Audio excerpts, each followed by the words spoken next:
Action. Assalamualaikum warahmatullahi wabarakatuh. Selamat siang. Salam sejahtera untuk kita semua. Selamat datang di Pongah Podcast with Pangah. Kali ini kita akan membahas bersama salah satu pemuda di Singkawang yang cukup berprestasi, berprestasi.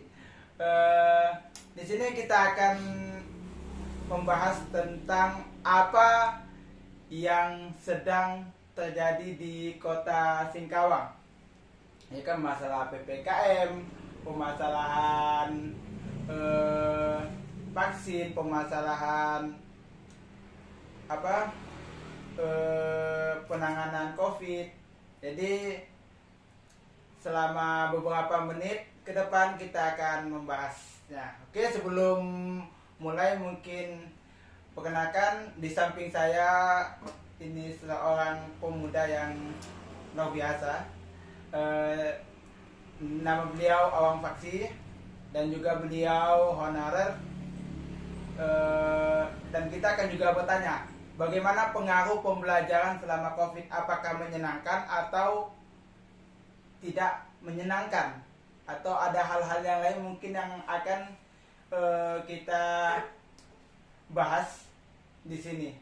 Oke, di pertama-tama Kak, masalah COVID Corona. Anda percaya tidak dengan COVID atau Corona? Pertanyaan yang paling banyak ditanyakan dan masih menjadi kontroversial. Menurut saya lah ya, percaya nggak percaya sih sebenarnya. Percaya nggak percaya? Lebih banyaknya sih kepercayaan. Percaya. Ya. Karena melihat daripada data-data juga kan, daripada angka-angka kematian memang disebabkan oleh virus. Sebabkan oleh virus. Nah, kemudian ada juga penyakit-penyakit dalam. Yang biasanya orang yang banyak meninggal tuh karena penyakit dalam. Kebanyakan. Kebanyakan. Ya, karena mungkin dari penyakit dalam itu kan virus-virus menyerang ke organ-organ tubuh dalam, ya jadi daya imun melemah, ya kan? Itu. Nah, jadi kalau masalah percaya nggak percaya, ya kita harus percaya gitu. Percaya. Nah, Secara ilmiah percaya. Ya. Semuanya percaya. Oke. Dan terus yang Anda nilai kan, Anda biasa belanja ke pasar, ya kan, Ya. bertemu dengan banyak orang, berjumpa dengan banyak orang. Bagaimana penilaian Anda untuk permasalahan COVID yang ada di Singkawang? Apakah masyarakat Singkawang ini udah sadar apa belum? kalau menurut saya sih sebenarnya masyarakat kurang sadar ya. Kurang sadar. Karena banyak masih kita lihat orang-orang tuh mengumpul ya, terutama di pasar, di market, supermarket. Itu pembatasan jarak tuh memang tidak bisa kita hindari ya. Iya. Tapi kalau untuk pemakaian masker, kemudian hand Hand sanitizer, itu hand sanitizer ya. kayaknya udah dipakai semua. Tapi kalau untuk menjaga jarak nih agak susah ya. Kalau di pasar-pasar lah, ya kan, itu kadang berdempet-dempetan, masih berdempet-dempetan. Di supermarket lah, di minimarket itu masih untuk jaga jarak itu agak kurang. Kemudian biasa kita lihat di Singkawang tuh masih banyak sih pemuda-pemudanya ini ngopi, nyantai-nyantai, ini kan Di masa pandemi di masa yang pandemi udah kayak zona gini. merah ya. Jadi bagaimana ya kita menanggapinya ya? Ini memang kesadaran masyarakatnya agak kurang di Singkawang ya. Padahal mereka udah tahu. Ya udah tahu. Iya, padahal Kan, mereka udah tahu kan. apalagi zona merah nih kan. Zona merah. Lebih baik kita kan harus tinggal di rumah. Iya. Ya, kemudian tidak pergi kemana-mana lah, santai saja dulu di rumah lah ya kan. Jadi banyak meluangkan waktu ke keluarga ya. Keluarga, Ke istri. boleh. Iya, betul sekali. Kemudian ke ayah ibu. Oh iya, ke betul. anak. Iya, Ya, betul sekali. itulah sebenarnya. Sedangkan padahal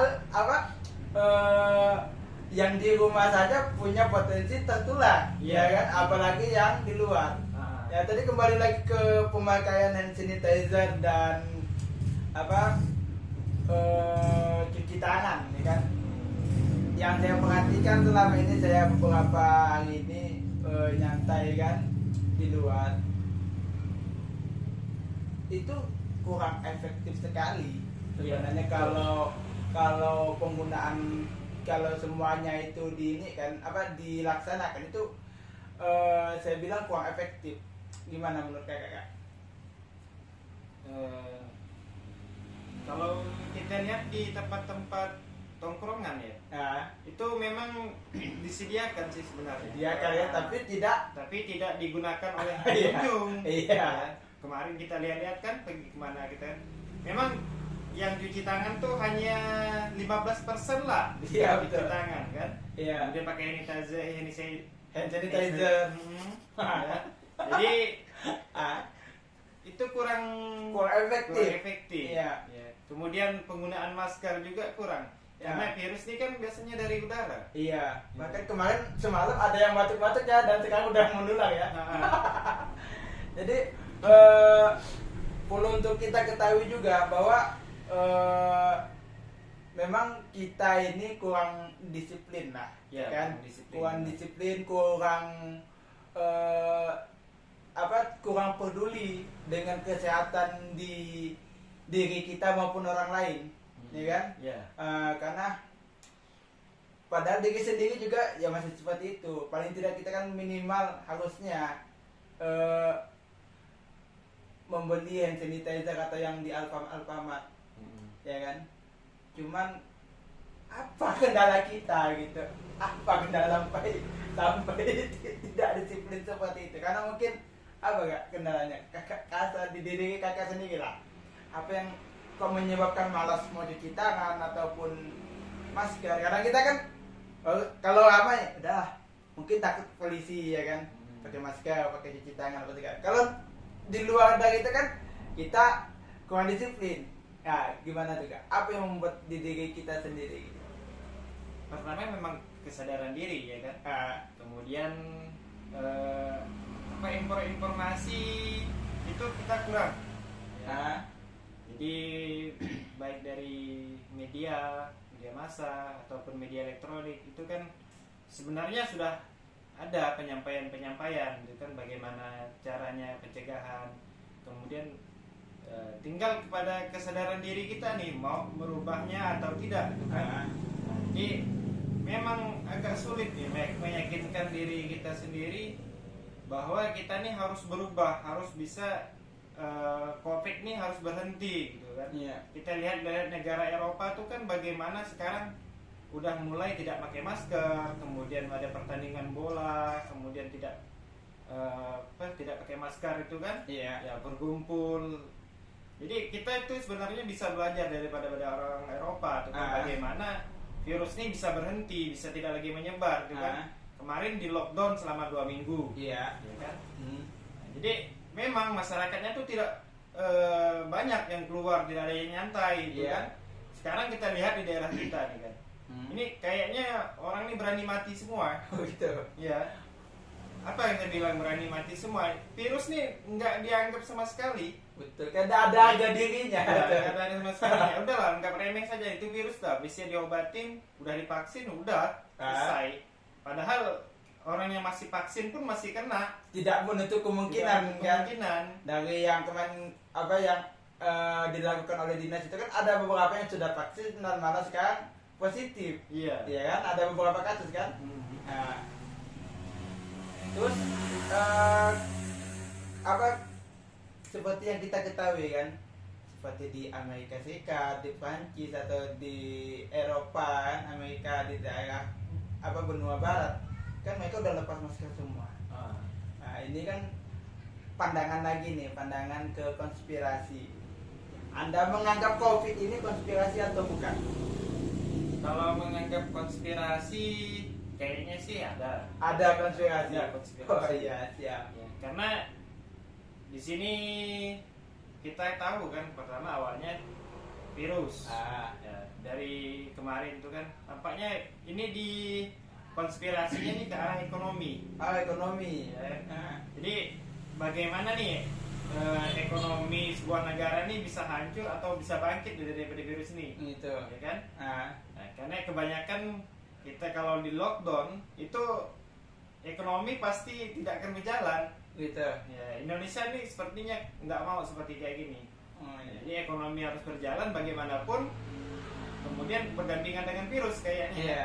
Ya.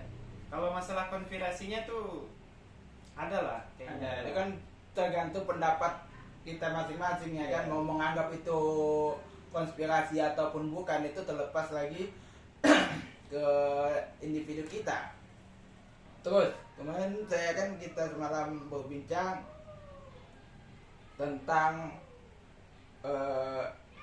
data apa pasien apa yang penularan ya kan tercepat di mana, kota apa di kampung? Kayaknya sih sekarang lebih cepat di kampung ya. Lebih cepat di kampung. Kenapa? Why? Karena nih awalnya kalau kita di kampung nih tidak tertular sebenarnya ya. Iya. Karena orang kampung nih kebanyakan Jarang keluar. kita bukan jarang keluar, tapi kebanyakan kita keluar ke kota. Iya. Ke pasar, kemana? Ini kan akhirnya terpapar. Oh iya. Jadi kebanyakan yang sekarang kita lihat tuh OTG semua, orang tanpa gejala. Orang tanpa gejala ya. Ya. Nah, bahkan kemarin di Bongkayang itu apa ketawa-ketawa sampai apa? Sampai luar biasa kan, tiba-tiba mati ya kan? Iya. Itu sangat berbahaya kalau Anda jangan tertawa mati nanti. Sampai apa bahasa Indonesianya itu? Kalau bahasa kampung itu ngekal ya. Anda jangan sampai tertawa ngekal. Terbahak-bahak itu bisa membuat Anda mati. Hati-hati. Oke. Terus kembali itu kita ada beberapa orang di sekitaran Anda yang sudah mulai kehilangan. Ya bukan di lingkungan kakak aja, di semua lingkungan si Singkawang Utara, lingkungan kita banyak yang sekarang apa namanya, kalau sekarang orang bilang kampung itu demam kampung, ya kan? Iya. Demam, badan menggigil, apalagi Kak? Kehilangan selera makan kan, indera penciuman, kemudian perasa juga hilang, gitu kan? Kemudian menggigil. Nah itu kalau kita larikan ke sekarang pasti larinya ke COVID. Kalau udah disub pasti positif ya. Pasti positif. Pasti positif. Ya. Tapi kayak penyakit-penyakitnya dulu juga gitu ada juga gitu. Ya, karena sekarang musim di masa pandemi, musim COVID, ya termasuk nanti kalau kita swab pasti positif. Pasti positif ya kan? Ya. Udah mulai. Kalau zaman dulu nggak ada kayak gitu kan. Ya udah sakit, udah sembuhkan. Gitu. Betul. Nah, kemarin ada kawan tuh juga tuh kan katanya udah mulai gigil-gigil, kemudian nyeri-nyeri di lutut, kemudian hampir mau berjalan pun agak susah. Susah. Ya. Nah itu penyakit-penyakit dulu tuh udah ada juga gitu. Udah ada. Sebelum pandemi juga ada. Nah karena pandemi sekarang jadi orang tuh takut mau ke rumah sakit, mau periksa. Begitu. Ya. Dan ini mungkin juga kan seperti diketahui kan, Pontianak sama Singkawang kan rumah sakit udah penuh. Tapi kebanyakan sekarang orang itu menurut kakak takut di swab atau takut yang lain? Kayaknya takut di swab lah. Takut di swab, dikatakan positif. Ya. Isolasi mandiri. Kalaupun nggak isolasi mandiri kan dimasukin ke rumah sakit, ya kan? Tapi lebih baik kalau lebih enaknya itu kan lebih baik isolasi mandiri saja, Isolasi rumah mandiri. sakit. Ya.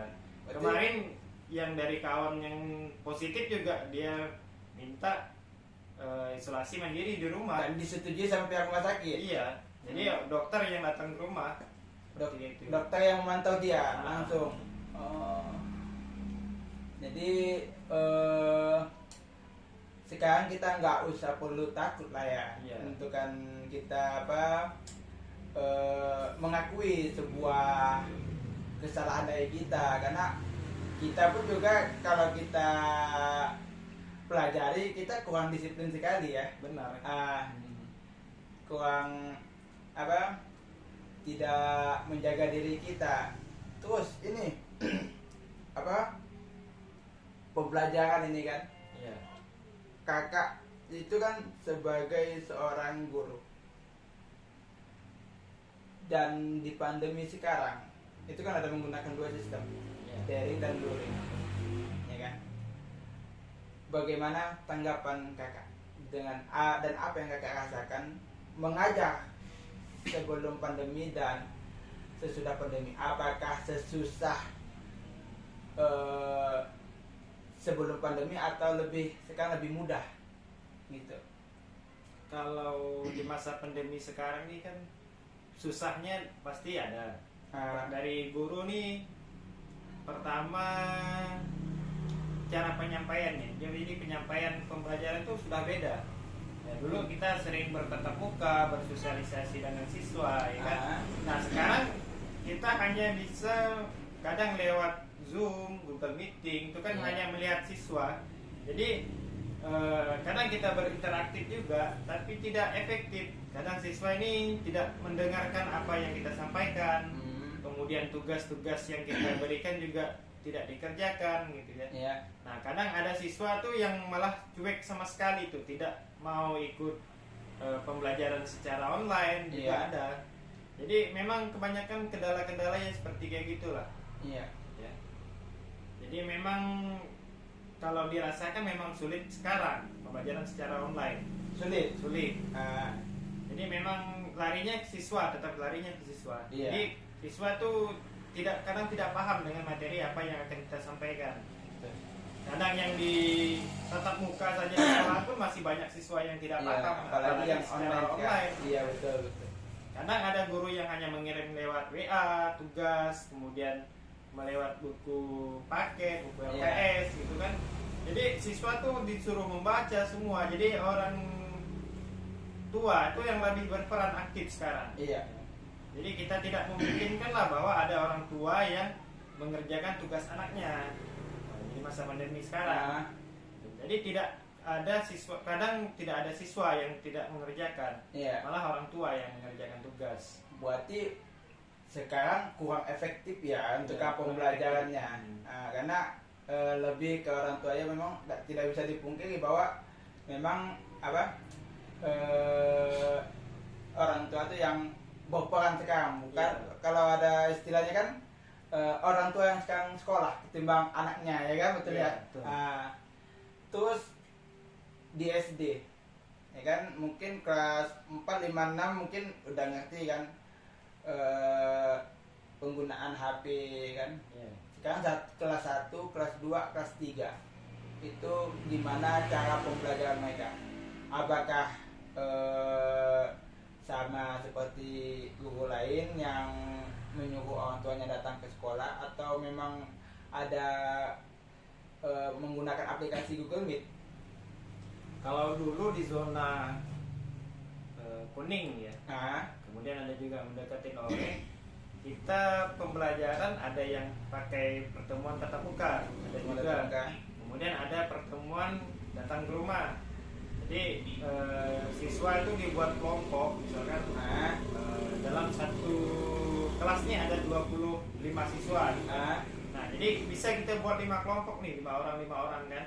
Nah, jadi setiap hari itu guru bergantian tuh datang ke tempat siswa. Jadi kelompok 1 misalnya hari Senin, kelompok 2 hari Selasa, jadi sampai kelompok 5 tuh guru tuh datang ke rumahnya. Jadi ngasihkan tugas. Itu untuk kelas berapa? 1, 2, 3 atau 1, 2, 3 udah pasti. Kemudian kelas 3, 4, 5, 6 kadang kita juga seperti kayak gitu. Nah. Terus yang SMP-nya? Kalau SMP yang saya ketahui ya, memang kebanyakan menggunakan online. Tapi ada juga guru yang datang ke rumah siswa juga ada. Jadi sekarang guru lebih aktif sekarang. Ya, sekarang guru yang lebih aktifnya. Gitu. Dan terus dari semua pemasaran yang ada di COVID kan. Berarti pengaruh pembelajaran itu lebih ke tidak efektif. Artinya kan nilai sekarang kalau kita lihat baik dari ujian nasional udahlah itu kan udah menjadi hal yang bukan lagi hal yang tabu ya kan. Tapi kalau kita lihat kelas 1, kelas 2, kelas 3 SD ya kan, nilai mereka yang luar biasa kalau dikoreksi. Itu gimana menurut pandangan Anda? Apakah memang harus diberi nilai yang tinggi atau ada karena keterpaksaan? Bagaimana ya? Kalau untuk kelas 1, kelas 2, kelas 3 ya. Karena pandemi ini kan udah hampir 1 tahun lebih ya. Iya. Udah mau hampir 2 tahun kan. Ini kalau lihat dari kelas 1 yang kemarin itu kan 1 tahun full itu yang tidak belajar itu kan. Kayaknya lebih banyak ke orang tua yang mengerjakan tugas. Orang tua.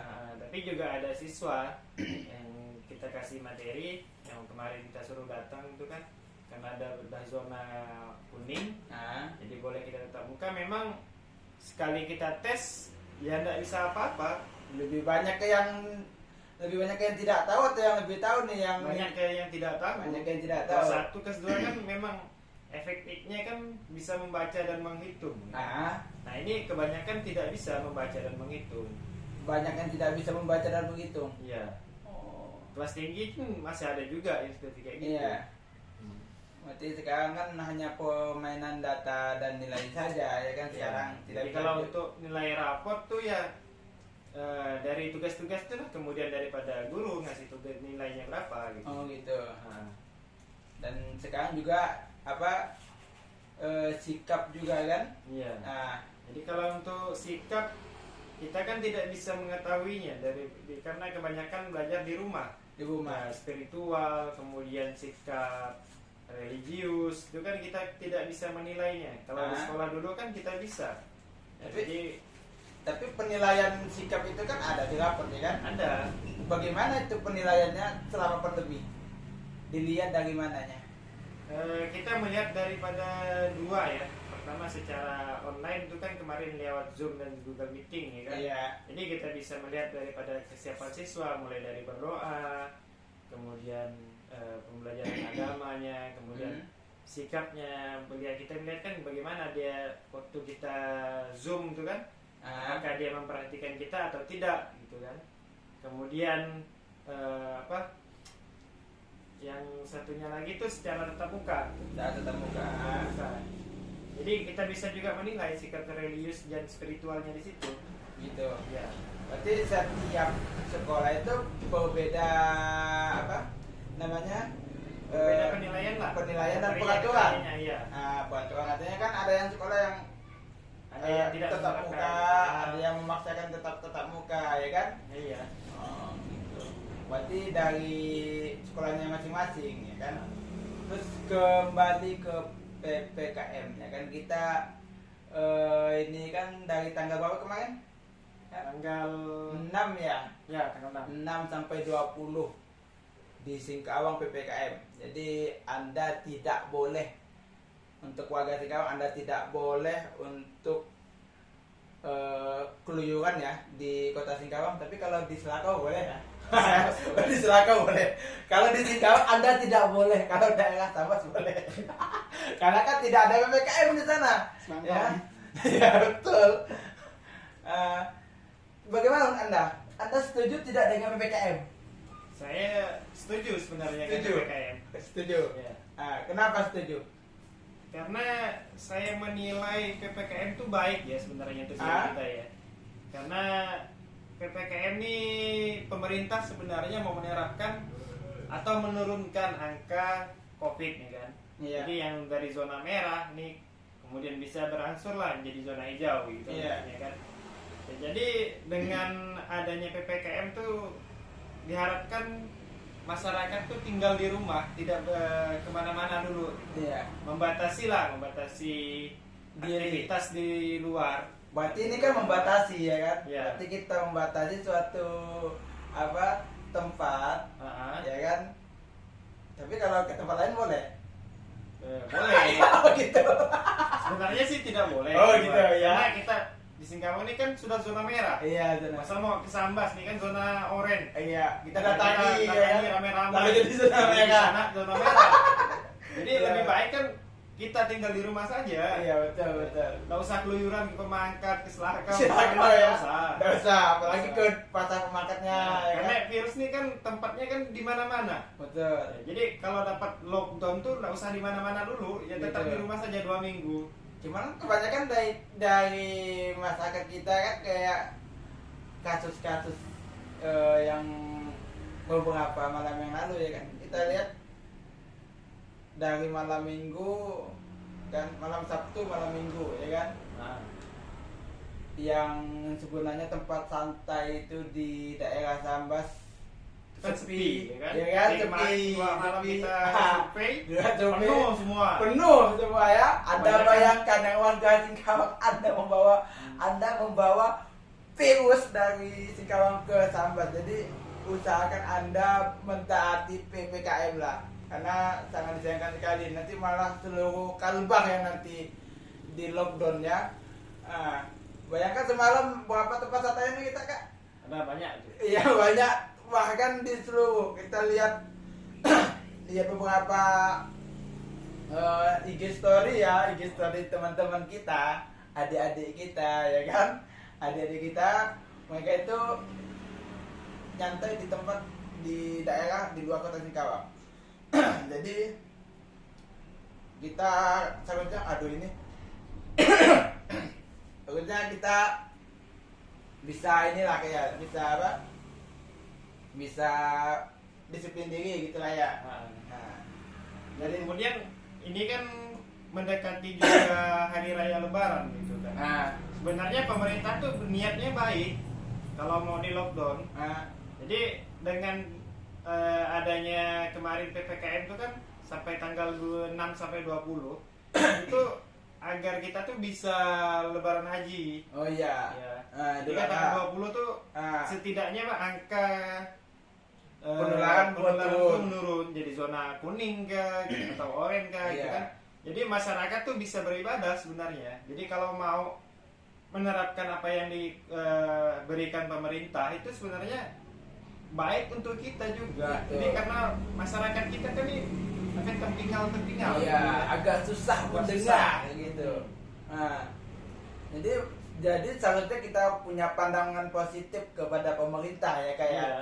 Harusnya kita harus punya pandangan positif. Kenapa? Karena nanti itu ujung-ujungnya nanti malah dikaitkan. Nanti ada muncul namanya kadrun dan cebong ya kan?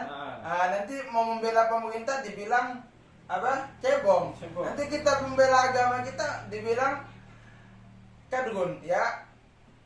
Tinggal di diri kita masing-masing lah, kita mentaati dan harus berpikiran positif, dan siapapun pemimpinnya ya kan, Iya. baik mau muslim atau non muslim itu kan kita di agama kita menyarankan tetap patuh pada ulil amri ya kan kak ya. Nah, karena beliau ini juga kan tamatan STT ya. Iya. Apa itu STT itu?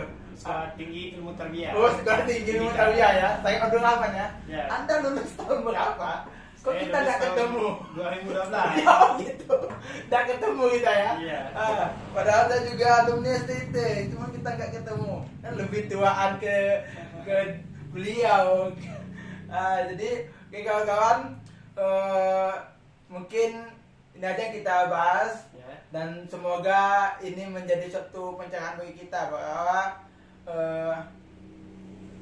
kita harus memandang positif baik dari semua aturan yang pemerintah daerah setempat dibuat. Karena apa? Itu untuk diri kita sendiri, bahwa ini tanggal 6 ke 20 kita Idul Adha tanggal berapa kak? Tanggal 20. Tanggal 20, dan kita mudah-mudahan kalau kita taat sampai tanggal 20 bisa menurun, kita bisa melaksanakan sholat Idul Adha dengan bebas ya kan, dengan aman. Kalau sekarang kalau kita masih tidak mau mengikuti aturan dari pemerintah, berarti kita kan sholatnya seperti tahun yang lalu ya kan, sholat di rumah masing-masing. Jadi tinggal Anda pilih saja Tinggal Anda pilih saja mau mentaati PPKM ataupun tidak, kecuali yang mau dagang ya. Mungkin yang mau dagang kita mengerti bahwa mereka juga perlu ekonomi. Tapi kalau kita yang tidak punya keperluan yang begitu penting, lebih baik di rumah aja, ya kan? Dan Anda juga yang sering keluar malam dan sering jalan-jalan, ya, yang kurang bermanfaat, itu hendaknya dikurangi lah dari sekarang. Ya kan, mending Anda kalau di Singkawang jam 8 itu udah di ini ya, kayak udah diburu ya sama Satpol PP, sama polisi. Sudah dibubarkan. Sudah dibubarkan. Bahkan nasi padang, nasi goreng semalam aja susah carinya, ya kan? Susah sekali carinya semalam. Bahkan harus keliling kota Singkawang dan nggak ada.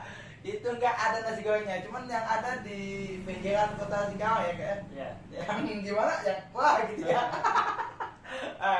Oke, jadi sekian dulu dari saya, dan semoga video ini bermanfaat dan semoga menyadarkan diri kita untuk lebih taat pada prokes, dan jangan lupa untuk like, subscribe, dan share video ini. Semoga orang lain lebih bisa mengerti dan bermanfaat lah untuk yang lain. Sekian dari saya dan Awang Faksi, see you, bye bye.